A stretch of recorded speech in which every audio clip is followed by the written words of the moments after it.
Kesehatan dan gizi remaja. Pada masa remaja, kebutuhan zat gizi lebih tinggi dibandingkan dari tahap kehidupan lainnya. Pada masa remaja terjadi growth spurt, yaitu periode peningkatan laju pertumbuhan. Oleh karena itu, pada masa ini zat gizi yang lebih tinggi harus diberikan untuk memenuhi pencapaian potensi pertumbuhan dan perkembangan secara optimal.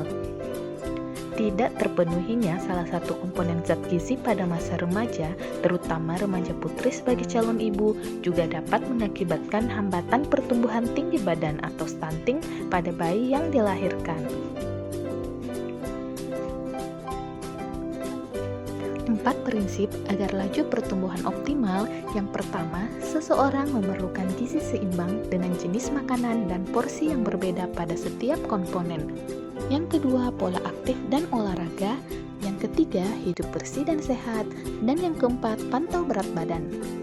Zat gizi berdasarkan jumlah yang dibutuhkan dibagi menjadi dua, yaitu zat gizi makro seperti karbohidrat, lemak, dan protein, serta zat gizi mikro yaitu vitamin, mineral, dan serat makanan. Adapun untuk komposisi gizi makro yang dianjurkan, untuk karbohidrat berkisar 50-60%, lemak yang diperkenankan sekitar 25-30%, dan protein 15-20%. Dan apa saja sumber zat gizi yang baik untuk remaja? Yang pertama, sumber energi sebagai sumber tenaga, seperti beras, jagung, umbi-umbian, kentang, roti, minyak, dan santan yang mengandung lemak. Yang kedua, sumber protein sebagai zat pembangun, sumber hewani seperti daging, ayam, ikan, telur, dan sumber nabati, kacang-kacangan, biji-bijian, tahu, dan tempe. Yang ketiga, lemak seperti minyak goreng, mentega, susu, daging, ikan. Namun, makanan berlemak disarankan untuk tidak dikonsumsi berlebihan karena dapat mengganggu kesehatan. Yang keempat, vitamin sebagai zat pengatur seperti sayuran dan buah-buahan. Yang kelima, mineral diperlukan untuk pertumbuhan dan perkembangan selama masa pubertas. Yang terakhir, kalsium seperti susu atau makanan hasil olahan susu. Selanjutnya, gangguan kesehatan terkait gizi remaja. Yang pertama, anemia. Kekurangan zat gizi dalam makanan akan menimbulkan penyakit anemia.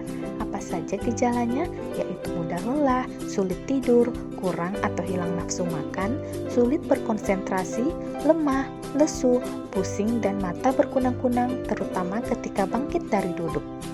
Penyebab remaja perempuan sering terkena anemia. Yang pertama, kandungan zat besi dalam makanan kurang. Yang kedua, perempuan mengeluarkan haid sehingga zat besi pun ikut terbuang. Ketiga, diet yang berlebihan. Keempat, infeksi cacing yang berlangsung lama. Dan yang kelima, anemia juga disebabkan karena perdarahan, sel darah mudah rusak, dan gangguan pembentukan sel darah. Cara terhindar dari anemia yaitu penuhi asupan zat besi yang bersumber dari hewani seperti daging, unggas, ikan, hati, dan organ bagian dalam, nabati seperti sayuran hijau, buah-buahan, dan kacang-kacangan. Selanjutnya, konsumsi makanan kaya vitamin C seperti jambu biji, jeruk, apel, nanas, dan mangga. Hindari atau kurangi minum teh, kopi, susu coklat karena dapat menghambat penyerapan zat besi. Yang terakhir, konsumsi pil atau tablet zat besi. Remaja perempuan yang sedang haid atau wanita hamil dianjurkan minum tablet zat besi 1 butir per hari selama haid atau usia kehamilan 6-9 bulan. Gangguan kesehatan yang kedua yaitu kelainan pola makan. Biasanya pada usia ini, remaja mengalami perubahan gaya hidup dan kebiasaan makan salah yang dapat mempengaruhi jumlah konsumsi makanan dan zat gizi. Penyebabnya yaitu remaja mulai mencari identitas, keinginan untuk diterima oleh teman sebayanya, dan remaja mulai tertarik pada lawan jenis sehingga mereka cenderung untuk menjaga penampilan. Takut gemuk, hal ini terus menyebabkan remaja menahan lapar yang dapat menghambat pertumbuhan dan perkembangan remaja.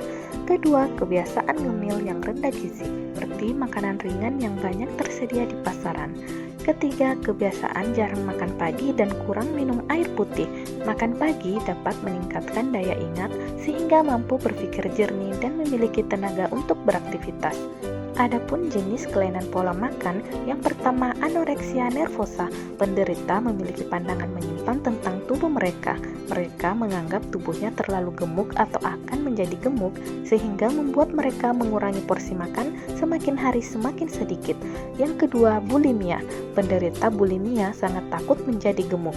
Mereka tidak mengurangi porsi makan, malah makan dengan jumlah yang sangat banyak, kemudian mengeluarkan kembali makanan itu dengan cara memuntahkannya atau minum obat pencuci perut.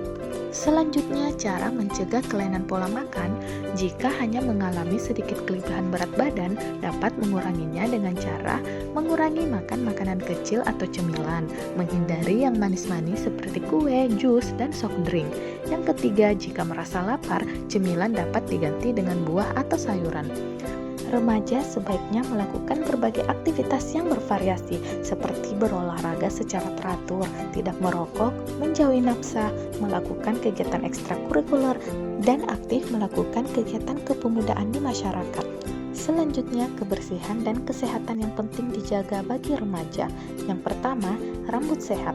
Agar rambut sehat, keramas sekurang-kurangnya 2 kali seminggu dan gunakan sampo yang sesuai. Kedua, menggosok gigi. Gosok gigi sebaiknya dilakukan setelah makan dan sebelum tidur malam. Cara terbaik merawat gigi adalah dengan mengunjungi dokter gigi minimal 6 bulan sekali. Yang ketiga, jerawat. Jerawat merupakan penyakit kulit yang biasa dialami oleh para remaja. Jerawat terjadi pada saat saluran atau pori-pori kulit tersumbat, disebabkan karena produksi minyak meningkat yang jika tidak dibersihkan akan menumpuk. Yang keempat, keringat. Keringat merupakan hal normal dan penting untuk menjaga suhu tubuh. Di usia pubertas, produksi meningkat, sehingga jika bercampur dengan kotoran, daki, dan bakteri akan membuat tubuh menjadi bau. Masalah ini dapat diatasi dengan cara mandi ataupun menggunakan produk yang dapat mencegah timbulnya bau badan. Kelima, kulit. Kulit berfungsi untuk melindungi tubuh dari kerusakan, bakteri, dan kekeringan.